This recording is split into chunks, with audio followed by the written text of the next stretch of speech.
Something happened when I dropped this case. This doesn't usually happen. Now this is one of Otterbox's newest fancy cases, and it falls short from my perspective. Let's get into it. Now when it comes to design and build quality, this case is different. Otterbox wanted to design a nice looking case. Instead of using leather, they want to be more environmentally friendly. They use cactus. They call it cactus leather.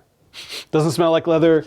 Kind of feels like leather, doesn't age like leather. Honestly, this product is like vegan sweet and sour pork. It just doesn't make any sense to me to call something a leather product when it's not leather. Now your iPhone sits on a bed of luxurious microfiber, helps with dust and debris. The finish on the button is a little different. I'll get into that in a bit. The same finish goes around the camera loop, which is kind of nice. Otterbox only put their namesake here underneath the buttons. It's not right here for everyone to see. Now when it comes to weight and bulk, this thing only weighs 39.5 grams, which only makes your iPhone heavier by about 17%. The average case is around 45 for it. From a thickness perspective, it's about 12 millimeters thick, which is about the average for iPhone 16 cases. This is one of the lightest cases that I've tested, one of the least bulkiest cases that I've tested. But I will note that the case is a little wider than the average thin case. All right, let's talk about using your iPhone in this case. First of all, the buttons. They are technically not flow-through buttons, but they are very, very close. They don't sit integrated into the case edge, so they do move around freely. The buttons are slightly rounded, which kind of annoy me, but the finish on the buttons is incredible. They're metallic, but there's a lot of friction on them, so they feel really unique. The camera protective lip is made from the same material and has that same unique finish. But here's what gets me about these buttons. They're held in place by the microfiber, which means that they are not even. So you can kind of see that one button is higher than the other. So it makes this product look kind of cheap. Yeah, like that just looks terrible if you're being picky. When it comes to the newest button on your iPhone, the camera button, the cutout is like,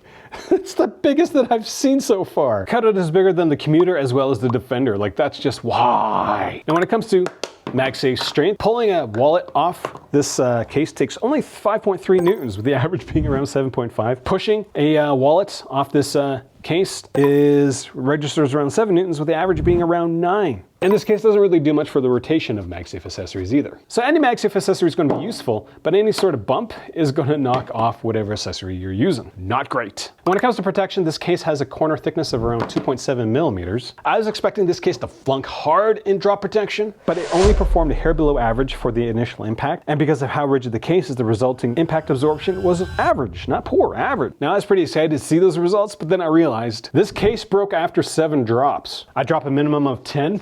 And so this case kind of did flunk, I guess, because it's 7 drops only. Now before we get the screen protection, this thing's not going to slide around too much because of the finish of the cactus leather, as well as the finish on the metallic ring. Now when it comes to screen protection, that was all screen protector. That did not sound good. Oh, it took about 38 newtons to pop the iPhone into this case, which is not a lot. And there is almost no clearance for your iPhone after you put a screen protector for it. So this thing is not meant to be protective.